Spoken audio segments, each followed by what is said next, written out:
Hello everyone. Before going to sleep, this is my home remedy for my ubo sipon.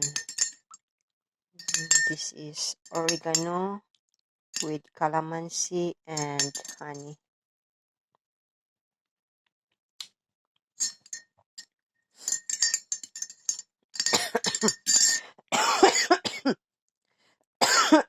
Ay,